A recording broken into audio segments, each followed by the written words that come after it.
Hi friends, welcome to Mann vaasam channel. இன்னைக்கு நம்ம சேனல்ல பார்க்க போற ரெசிபி ஒரு ஈவினிங் ஸ்நாக்ஸ் தாங்க. அதுவும் ஒரு ஸ்வீட் சட்னி கூட காரஞ்சாரமான ஒரு போண்டாவும் கூட. அது எப்படி பார்க்கலாம்? 200 கிராம் பச்சை பருப்பு நான் ஒரு 2 மணி நேரத்துக்கு முன்னாடி ஊற வச்சிட்டேங்க. இப்போ இதில் இருக்கிற தண்ணிலாம் வடிகட்டிட்டு தண்ணி இல்லாமல் நம்ம அரைச்சி எடுத்துக்கணும்.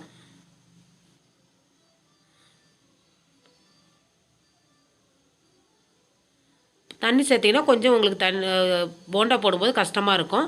தண்ணி இல்லாமல் அரைச்சி எடுத்துக்குங்க. அவ்வளோதாங்க. இந்த அளவுக்கு நல்லா பேஸ்ட்டாக அரைச்சி எடுத்துக்கணும். இப்போ நம்ம ஒரு பாத்திரத்தில் இதை மாற்றிக்கலாங்க.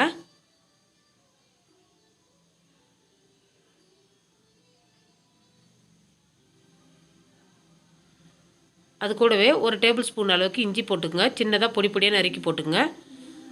ஒரு 3 பச்சை மிளகாவை அதையும் பொடியாக நறுக்கி சேர்த்துக்குங்க. அது கூடவே பொடியாக நறுக்குன கொத்தமல்லியும் சேர்த்துக்குங்க. ஒரு பெரிய வெங்காயத்தை அதையும் நல்லா பொடி பொடியாக நறுக்கி சேர்த்துக்குங்க. ஒரு டீஸ்பூன் அளவுக்கு ஜீரகம், ஒரு டேபிள் ஸ்பூன் கடலை மாவு சேர்த்துக்குங்க. இப்போ இந்த ரெசிபிக்கு தேவையான உப்பு, 1/4 டீஸ்பூன் சோடா உப்புங்க, அதையும் சேர்த்துக்கலாம். சேர்த்துட்டு எல்லாத்தையும் நல்லா கிளறி விடுங்க.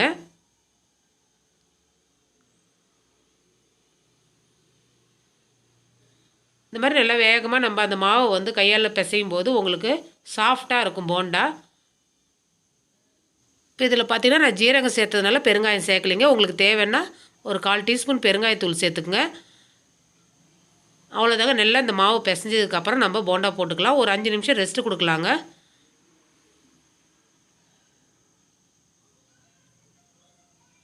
அவ்வளோதான். இது அப்படியே இருக்கட்டுங்க. இந்த அளவுக்கு இருக்கணும். மாவு பார்த்தீங்கன்னா சின்ன சின்ன உருண்டையாக நீங்கள் எடுத்துங்க. எண்ணெய் காய வச்சுருக்குறோங்க. இப்போ நம்ம சின்ன சின்ன உருண்டையாக நம்ம போட்டு எடுத்துக்கலாம்.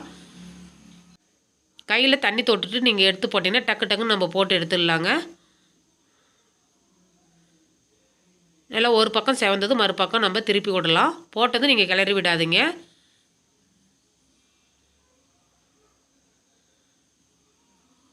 நல்லா பொன்னிறமாக ஆனதுக்கப்புறம் நம்ம எடுக்கலாங்க. உள்ளே நல்லா மாவு வேகணும்.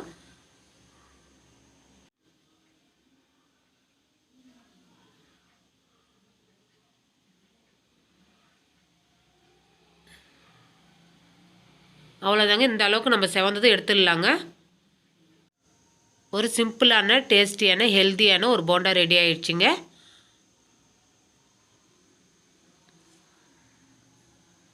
அவ்வளோதாங்க. மீதி இருக்கிற மாவும் நீங்கள் இதே மாதிரி போட்டு எடுத்துக்கோங்க. இப்போ இதுக்கு தேவையான சட்னி செஞ்சிடலாங்க. ஒரு டேபிள் ஸ்பூன் அளவுக்கு எண்ணெய் விட்டுக்குங்க. அது கூடவே 1/2 டீஸ்பூன் அளவுக்கு பொடியாக நறுக்கின இஞ்சியை சேர்த்துக்குங்க.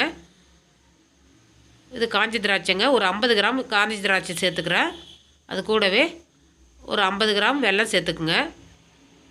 ஒரு டீஸ்பூன் அளவுக்கு கார மிளகாத்தூள், 1/2 டீஸ்பூன் உப்பு, 1/2 டீஸ்பூன் ஜீரகத்தூள், 1/4 டீஸ்பூன் சாட் மசாலா, ஒரு 50 கிராம் தண்ணி சேர்த்துக்குங்க. நல்லா அந்த திராட்சை அந்த வெல்லம் எல்லாமே நல்லா வேகணுங்க. தண்ணியில் நல்லா வேகணும். இப்போ நிறையா ஸ்வீட் சட்னி பார்த்துருப்பீங்க நீங்கள். பேரிச்சம்பழத்தில் அதெல்லாம் செஞ்சுருப்பாங்க. இது ஒரு டிஃப்ரெண்ட்டான முறையில் திராட்சையில் செய்கிற சட்னிங்க. சூப்பராக இருக்கும். நீங்கள் ஒரு தடவை செஞ்சிங்கன்னா அடிக்கடி செய்வீங்க இந்த சட்னியை. நல்லா அந்த வெல்லம் கரைஞ்சி இந்த திராட்சையும் நல்லா அந்த தண்ணியிலே நல்லா வேகணுங்க. இந்த சட்னி பார்த்திங்கன்னா பச்சை திராட்சையில் கூட செய்யலாங்க. நம்ம கடையில் விற்கிற பச்சை திராட்சையில் செய்யலாம். இதே மெத்தடில் செய்யலாங்க. அவ்வளோதாங்க. அடுப்பு அணைச்சிட்டேன். இது மண் சட்டின்றதுனால உங்களுக்கு நுரைச்சினே இருக்குது. நல்லா ஆறுனதுக்கப்புறம் நம்ம மிக்ஸி ஜாரில் போட்டு அரைச்சி எடுத்துக்கலாங்க. எல்லாம் அந்த தண்ணி அந்த திராட்சை எல்லாத்தையும் போட்டு அரைச்சி எடுத்துக்க வேண்டியதாங்க. அவ்வளோதாங்க.